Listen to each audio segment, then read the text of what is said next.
In Tirol gibt's keine Krachten.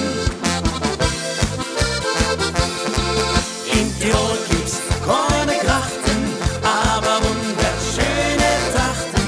Es ist herrlich anzusehen, wenn die Maden dahin gehen. In Tirol gibt's keine Krachten, du musst wirklich mal drauf achten. Schöne Kleider machen Leute und es ist eine große Freude.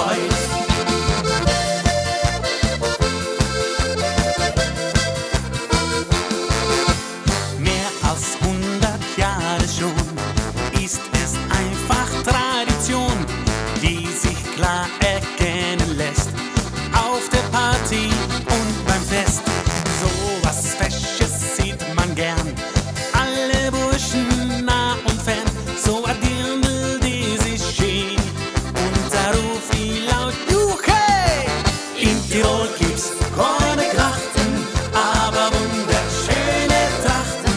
Es ist herrlich anzusehen, wenn die Maden dahin gehen. In Tirol gibt's keine Krachten, du musst wirklich mal drauf achten. Schöne Kleider machen Leute und es ist eine große Freude.